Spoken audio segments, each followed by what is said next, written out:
आइए मिलते हैं नन्ही मुन्नी मगर बच्चियों अपने से जो हिसाब से, जेंडर इक्वेशन का अपने टाइम संदेश दे फ्रेम के रही हिसाब से, जिन्हें हम आसमां दिखाते हैं मगर उतना ही जितना हमारी नजर के सामने हो, जिन्हें हम पूरी आजादी देते हैं मगर इसकी बाउंड्रीज हैं ये भी बताते हैं, जिन्हें हम कहते हैं कि जा बेटा जी ले अपनी जिंदगी, पर साथ ही कहते हैं उसकी सहेली को देखकर कि अच्छे घर की लड़कियां ये नहीं करती।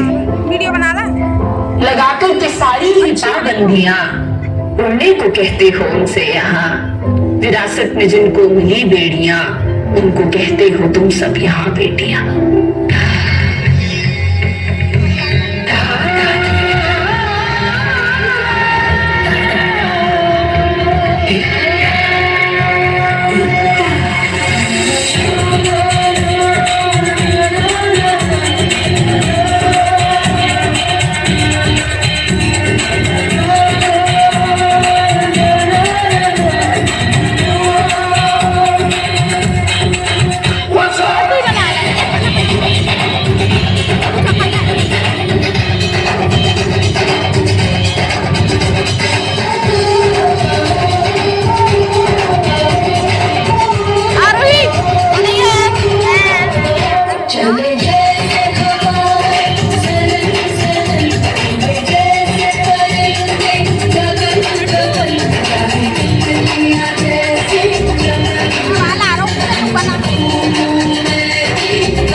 जब यही कह के समाज औरतों को पढ़ाई के लायक नहीं समझता था, आज भी ज्यादातर लोग यही समझते हैं। और बाय द वे, आप किस बराबरी की बात कर रहे हैं सर?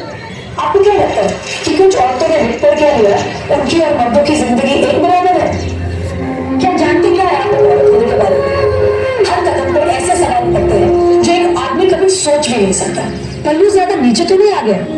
वो कैरेक्टर पे सवाल करें, ज्यादा हंस तो नहीं रही? लोग गलत मतलब निकाल लेंगे। ऑफिस में काम कम तो नहीं कर रही? लोग औरतों की बस की बात नहीं है ये कह के प्रमोशन रुकवा देंगे। काम से घर जाके सबके लिए खाना बनाना पड़ेगा, क्योंकि बोले घर में काम दोनों करें, खाना तो सिर्फ औरत ही बनाएगी।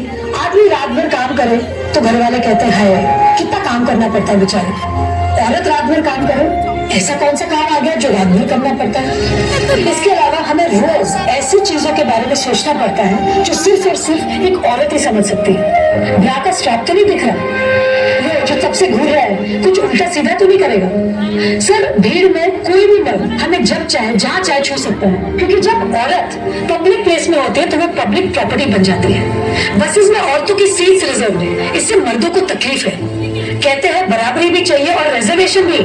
अरे जब हर महीने आपके बदन से पानी की तरह खून बहेगा, सर फटेगा और पैर फूल जाएंगे ना, तब हम औरत मर्द की बराबरी की बात करेंगे। इसलिए कृपा करके औरतों को क्या करना चाहिए और क्या नहीं, इससे अपनी एनर्जी बर्बाद न करके औरतें क्या चाहती है उन्हें वो करने का मौका तो मिलता रहे, इसके बारे में हमें सोचना चाहिए। बराबरी तो बहुत दूर की बात है सर, फिलहाल हिस्सेदारी मिल जाए ना वही बात है।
चिल्ड्रन, हमारे पेरेंट्स कर्जा उठाते तो बेटों की पढ़ाई के लिए और बेटियों की विदाई के लिए।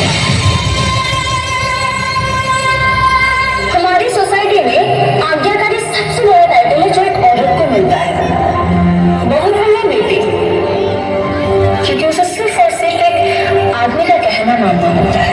एक लड़की अपनी जिंदगी में क्या करना चाहती है, कैसे जीना चाहती है, उसके लिए उसे किसी आदमी की परमिशन लेने की जरूरत नहीं होनी चाहिए। उस दिन जेंडर इक्वालिटी होगी। मेरी पहचान मैं हूँ।